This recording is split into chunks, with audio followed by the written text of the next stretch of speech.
നമസ്കാരം, മച്ചാക്കാട്ടിലാണ്. അപ്പോൾ ഞാനിന്ന് ഇപ്പോൾ ഉള്ളത് ഭരണിക്കാവിലാണ്. അപ്പോൾ ഇവിടെ ഒരു ലെജൻഡായിട്ടുള്ള ഒരു മിമിക്രി ആർട്ടിസ്റ്റുണ്ട്. അപ്പം ഒരുപാട് പേര് എൻ്റെ അടുത്ത് ഇങ്ങനെ പറഞ്ഞായിരുന്നു അദ്ദേഹത്തിൻ്റെ ഒരു വീഡിയോ ഒന്ന് ചെയ്യണം എന്ന്. അപ്പം അദ്ദേഹം ഈ പുതിയ കുടകളും ബാഗുകൾ ഇങ്ങനെയുള്ള സംഭവങ്ങൾ ചെയ്യുകയാണ്. അതിലുപരി എന്ന് പറഞ്ഞാൽ നല്ലൊരു അസാധ്യമായ കലാകാരനാണ് അദ്ദേഹം. നല്ലൊരു മിമിക്രി ആർട്ടിസ്റ്റാണ്. ഒരുപാട് നമ്മുടെ കേരളത്തിൽ നിന്ന് അറിയപ്പെടുന്ന ഒരുപാട് ആർട്ടിസ്റ്റുകളോടൊപ്പം വർക്ക് ചെയ്തിട്ടുള്ള ഒരു കലാകാരനാണ്. അപ്പോൾ ആ കലാകാരനെ നമുക്ക് ഒന്ന് പരിചയപ്പെടാം.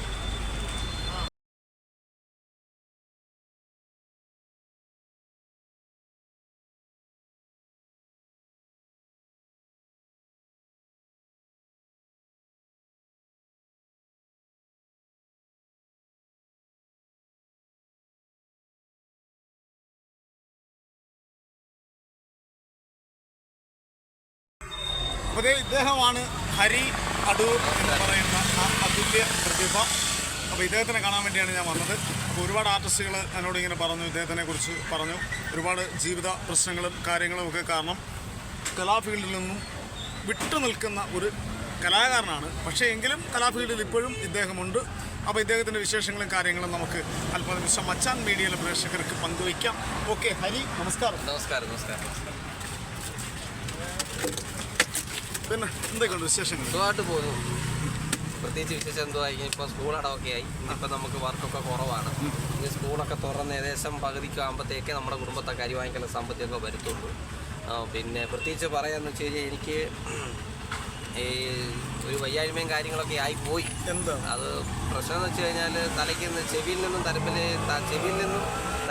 തലയിലേക്ക് പോകുന്ന ചെറിയ നരമ്പിന് ചെറിയ ചെറിയ ബ്ലോക്ക് ഉണ്ടാവും. അങ്ങനെ ആകുമ്പോൾ തലകറക്കം അനുഭവപ്പെടുന്നുണ്ട്. അപ്പം കട്ടിയുള്ള ജോലിക്കൊന്നും പോകാൻ പറ്റാത്ത അവസ്ഥയിലായതുകൊണ്ടാണ് ഇപ്പോൾ നമ്മൾ ഈ ഒരു ഫീൽഡിൽ തിരഞ്ഞെടുക്കുന്നത്. ജോലി ചെയ്യുന്നത് എന്താണ് ഈ ഫീൽഡ് എന്ന് പറയുമ്പോൾ പുതിയ കുടകൾ നമ്മൾ സാധനം ഓടിച്ചാൽ ആലപ്പുഴയിൽ നിന്ന് കൊണ്ടുവന്ന് സെറ്റ് ചെയ്ത് കൊടുക്കുകയും പുതിയ ബാഗുകൾ വാങ്ങിച്ചാൽ വീണ്ടും സർവീസ് ഒന്നുകൂടെ സ്റ്റിച്ച് ചെയ്ത് കൊടുത്തുകൊണ്ടിരിക്കുന്ന ഒരു ജോലിയാണ് നമ്മൾ ചെയ്യുന്നത്. അതുപോലെ പഴയതും സർവീസ് ചെയ്യുന്നുണ്ട്, പുതിയത് സെറ്റ് ചെയ്ത് കൊടുക്കുന്നു. അങ്ങനെ ജോലിയിലേക്ക് നമ്മൾ മറ്റ് കട്ടിയുള്ള കോൺക്രീറ്റ് പണിക്കോ ജോലിക്കൊക്കെ നമ്മൾ പോയിക്കൊണ്ടിരുന്നതാണ്, മേശിരി പണിക്കൊക്കെ പോയിക്കൊണ്ടിരുന്നത്. ഇപ്പോൾ അതെനിക്ക് അടുത്ത കാലം ജോലി ചെയ്യാൻ പറ്റാത്തൊരവസ്ഥയിലേക്ക്.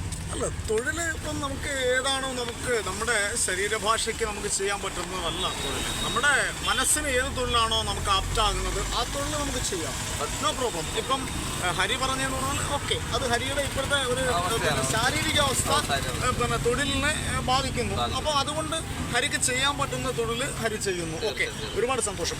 പിന്നെ തുറന്നു പറഞ്ഞതിന് ഒരുപാട് ഹൃദയം നിറഞ്ഞ നന്ദി ഞങ്ങൾ അറിയിക്കുകയാണ്. അപ്പം മിമിക്രി ഫീൽഡിലായിരുന്നു. ഞാൻ മിമിക്രി ഫീൽഡിൽ, അതായത് എത്ര വർഷം മിമിക്രി ഫീൽഡ്? ഇപ്പം 21 വർഷം തികയുന്നു ഞാൻ മിമിക്രി ഫീൽഡിൽ ചെവിടെടുത്ത് 21 വർഷം കൊണ്ട്. ഓക്കെ. എൻ്റെ 14ാമത്തെ വയസ്സ് മുതലേ ഞാൻ പ്രോഗ്രാം ഫീൽഡിലുണ്ട്. അന്ന് സെറ്റ് വർക്കും കാര്യങ്ങളായിട്ടൊക്കെ ഇങ്ങനെ നീങ്ങുന്ന കാലം. അതായത് സുരാജ് ചേട്ടൻ്റെയൊക്കെ സമിതിയിലൊക്കെ ഞാൻ പ്രോഗ്രാം ചെയ്തിട്ടുണ്ട്. സുരാജ് ചേട്ടന് ഫിഗറൊക്കെ ചെയ്യുമ്പം ഫിഗർ ചെയ്യുമ്പോൾ ഡ്രസ്സൊക്കെ എടുത്ത് കൊടുത്തൊരു കലാകാരനാണ് ഞാൻ. സുരാജണ്ണനോടൊപ്പം ഒക്കെ പ്രോഗ്രാം ചെയ്തു. മാവേലിക്കരയിലാണ് ആ പ്രോഗ്രാം നടന്നത്. അതിപ്പോഴും ഡിസ്കവറിയുടെ ആണോ അതോ സരികയുടെ ആണോ? സരികയുടെ അല്ല, അന്ന് കളിക്കുന്ന നല്ല പേരായിരിക്കും. ഒത്തിരി വർഷങ്ങൾക്ക് മുമ്പാണ്. മാവേലിക്കര സ്റ്റേഡിയത്തിലാണ് പരിപാടി കേട്ടോ. നല്ല ചൂടും. ഈ ചൂടത്തിരുന്നല്ലേ ഞങ്ങൾ സഹിക്കുന്നേ. സമ്മതിക്കണം കേട്ടോ. എന്നാ ചോദിക്കും, ഞാനും ചൂടത്ത് തന്നെയാണ് വർക്ക് ചെയ്യുന്നത്. പക്ഷേ നമ്മളിങ്ങനെ വെറുതെ നമ്മളിങ്ങനെ ഇരിക്കുമ്പോൾ ഭയങ്കരമായിട്ട് നമുക്കത് ഉദ്ദേശിച്ചു. അപ്പം ഹരി പിന്നെ ഇത്രയും പ്രൊഫഷണൽ സമിതി ഏതായിരുന്നു വർക്ക് ചെയ്തത്? ഞാൻ സ്റ്റാർ ഫ്രണ്ട്സ് അടൂർ എന്ന് പറയുന്ന എൻ്റെ ഒരു സ്വന്തം സമിതി ഉണ്ട്. അതിലാണ് ഞാനിപ്പോൾ കളിക്കുന്നത്. നേരത്തെ തിരുവനന്തപുരം സരിക മുതൽ ഒരുപാട് സമിതിയുണ്ട്. ഇപ്പോൾ എനിക്ക് ഇന്നത്തെ ചുരുക്കം പറഞ്ഞാൽ 20 വർഷം മുമ്പുള്ളതാണ്. എനിക്ക് ഓർമ്മ കുറവുള്ളതുകൊണ്ട് സമിതിയുടെ പേര് നല്ല വരും. ഒത്തിരി ഒരുപാട് സമിതിയിൽ കളിച്ചിട്ടുമുണ്ട്. ഗ്യാപ്പ് കളിക്കാനും പോകുന്നു. മാസ്റ്റർ പീസ് ഞാൻ ചെയ്യുന്നത് വെച്ച് കഴിഞ്ഞാൽ വിജയുടെ ഫിഗർ ചെയ്യുന്നുണ്ട്, വിജയുടെ വിത്ത് വോയിസ് ചെയ്യുന്നുണ്ട്. പിന്നെ അതുപോലെ തന്നെ രജനീകാന്തിൻ്റെ മാസ്റ്റർ പീസ് ചോദിക്കാൻ വന്ന ചോദ്യമാണ്, ഏത് സ്റ്റാറാണ് ഏറ്റവും കൂടുതൽ ചെയ്യുന്നത്? ഞാൻ വിജയാണ് ചെയ്യുന്നത്. അപ്പം നമ്മുടെ വിജയുടെ ശബ്ദം നമ്മുടെ പ്രേക്ഷകർക്ക് വേണ്ടി ഒന്ന് ചെയ്യും. ഇപ്പം ഇടക്കാലം ഇപ്പം മച്ചാൻ പറഞ്ഞ പോലെ തന്നെ ഞാൻ കുറച്ചാൽ എനിക്കൊരു വിട്ടിരിക്കുമായിരുന്നു. അപ്പം ഞാൻ വിജയുടെ ഒരു വെരിക്കേഷൻ ചെയ്യാം. അപ്പം എന്നെക്കാട്ടൊക്കെ നല്ല ഒത്തിരി പേര് ഇപ്പോൾ ചെയ്യുന്നുണ്ട്. എന്നാലും വിജയുടെ തെറി സിനിമയിൽ മലയാള വോയിസ് ഒന്ന് ചെയ്ത് നോക്കാം. പ്രേക്ഷകർക്ക് ഇഷ്ടപ്പെട്ടെങ്കിൽ തീർച്ചയായിട്ടും നമ്മുടെ പ്രേക്ഷകരെല്ലാം എന്താ പറയുന്നത്, നമുക്ക് എല്ലാവരും നമ്മുടെ പ്രേക്ഷകരെല്ലാവരും തന്നെ നമ്മളെ നല്ല രീതിയിൽ സപ്പോർട്ട് ചെയ്യുന്ന പ്രേക്ഷകരാണ് മച്ചാൻ മീഡിയയുടെ പ്രേക്ഷകർ. അപ്പോൾ തീർച്ചയായിട്ടും അവരത് അക്സെപ്റ്റ് ചെയ്യും. ഓക്കെ ഞാൻ വിജയ് 3-4 സ്റ്റാർ ചെയ്യാം. ആദ്യം വിജയ് തീർച്ചയായിട്ടും വിജയുടെ ശബ്ദം. സാറേ, എൻ്റെ പേര് ജോസഫ് ഗുരുവില. ബ്രിട്ടീഷ് കാലം മുതൽ വെള്ളിപ്പിച്ച് നിൽപ്പം ഞാനും പ്രശ്നമൊന്നുമില്ല സാറേ. ബൈക്കിൽ ആയിട്ടുണ്ട് ഈ ചേച്ചൊരു പ്രാതി കൊടുത്ത് വാപ്പസ് വാങ്ങ വന്നിരിക്കണമാ വേണമാ എന്നെ മകനെ സൗകര്യമാ പറ്റിങ്കില. സൂപ്പർ, അടിപൊളി. സെറ്റിങ്സ് ഒന്നും ഇല്ലാതെ നമ്മൾ നമ്മള് ഒരു ആർട്ടിസ്റ്റ് എന്ന് പറഞ്ഞാൽ ഓപ്പൺ ഓൺ വോയിസിൽ ചെയ്യുക എന്നുള്ളതാണ് നമ്മുടെ ഏറ്റവും വലിയ പെർഫെക്ഷൻ എന്ന് പറയുന്നത്. ഒരു ആർട്ടിസ്റ്റിന് ഏറ്റവും വലിയ ക്വാളിറ്റി മനസ്സിലായില്ലേ? അതായത് ഓപ്പൺ വോയിസിൽ നമ്മൾ പഠിച്ച ഒരു സ്റ്റാറിനെ നമ്മൾ ഓപ്പൺ വോയിസിൽ ചെയ്യുമ്പോൾ അതിൽ വരുന്ന പെർഫെക്ഷൻ മറ്റുള്ളവർ അംഗീകരിക്കുകയാണെന്നുണ്ടെങ്കിൽ തീർച്ചയായിട്ടും അതാണ് ഒരു ആർട്ടിസ്റ്റിന്റെ ഏറ്റവും വലിയ ക്വാളിറ്റി എന്ന് പറയുന്നത്.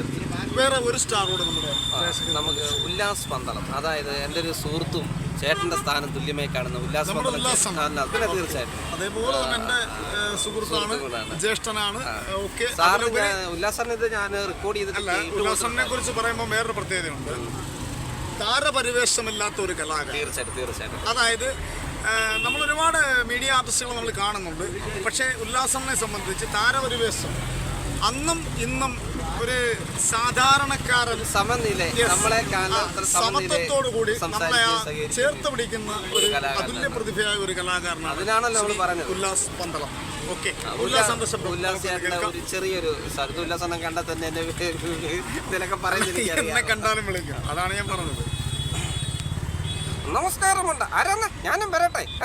എവിടെന്ന്? ആരോട് പറഞ്ഞിട്ടോ? ഡേർ കൊച്ചനെ കാശൊക്കെ വേണം കേട്ടോ, ജീവിക്കണം എന്നുണ്ടെങ്കിൽ. നോട്ടം പുറത്ത് ചില്ലറ കയറും കേട്ടോ, ഉറങ്ങി വെക്കണം. അല്ല പിന്നെ അടിപൊളി. പിന്നെ നമ്മൾ എന്നല്ലേ സ്റ്റാറിലേക്ക് വരുന്നതിന് മുമ്പ് ജീവിത സാഹചര്യങ്ങളെ അത് ഞാൻ പറയാം. ഇവിടെ എനിക്ക് വർക്ക് കുറവുള്ളപ്പോൾ ഞാൻ കുറേ പപ്പടമായിട്ട് പോകാറുണ്ട്. പപ്പടം അതായത് നമുക്ക് ആരോടും പോയി കൈ നീട്ടി എനിക്ക് വയ്യ എന്ന് കൈ നീട്ടേണ്ട ഒരു അവസ്ഥ എനിക്ക് വന്നിട്ടുണ്ടെങ്കിലും ഞാനത് സ്വീകരിച്ചില്ല. ഞാൻ ഹോൾസെയിൽ പപ്പടം കൊണ്ടുവന്ന് പാക്കറ്റ് ചെയ്തു ഓരോ ഓട്ടോ സ്റ്റാൻഡുകൾ ഉപയോഗിച്ചും ഓട്ടോ സ്റ്റാൻഡുകൾ വീടുകളിലും പോകാറുണ്ട്. അപ്പോൾ അവരോട് ഞാൻ തുറന്ന് പറയണത് തന്നെ എനിക്കിതുപോലെ വയ്യായ്മയുള്ള ആളാണ്. വാടകയ്ക്കാണ് ഞാൻ താമസിക്കുന്നത്. എനിക്ക് 3 കുട്ടികളുണ്ട്. +2, +1, 9ാം ക്ലാസ്സിൽ പഠിക്കുന്നു. അപ്പോൾ ആ കുട്ടികളുടെ ചിലവും എൻ്റെ വൈഫും സുഖമില്ലാത്ത അതിൻ്റെ ചിലവും എൻ്റെ ഹോസ്പിറ്റൽ ചിലവും എല്ലാം കൂടെ താങ്ങണമെങ്കിൽ എനിക്ക് ഇവിടെ നിന്നുള്ള വരുമാനം കൊണ്ട്, കാരണം ഉണക്കായി കഴിഞ്ഞാൽ എനിക്ക് ബുദ്ധിമുട്ടാണ് വർക്ക്. അപ്പോൾ അങ്ങനെ പോകുമ്പോൾ എൻ്റെ ഇന്ന് എൻ്റെ സ്റ്റാറൊക്കെ കേട്ടിട്ട് ഓട്ടോക്കാരായാലും അവർ 2-3 പേര് കൂടിയപ്പോൾ ഓരോ പപ്പടം എടുക്കും, 50 രൂപ വെച്ച് എനിക്ക് സഹായിക്കുകയൊക്കെ ചെയ്യും. അങ്ങനെ എനിക്ക് സഹായിക്കും. അപ്പോൾ അതെനിക്കൊരു വളരെ ഒരു സഹായമാണ്. എവിടെ ഏജൻസി ചെന്നാലും ഞാൻ പറഞ്ഞു, ചേട്ടാ ഇതുപോലെ എനിക്ക് വയ്യായ്മ ഉണ്ടെങ്കിൽ സാധനം തന്നെയാണ്. ഞാൻ മിമിക്രി കലാകാരനാണ്. ഞാൻ സമിതികളിലും ഒക്കെ കളിച്ചുകൊണ്ടിരുന്നതാണ്. എനിക്കിപ്പോൾ ഒരു വയ്യായ്മ വന്നു. ഞാനിപ്പം മറ്റു കൂലിപ്പണിക്ക് എനിക്ക് ഇറങ്ങിപ്പോകാൻ പറ്റുന്നൊരവസ്ഥയായിട്ട് തലകറക്കം മാത്രമല്ല.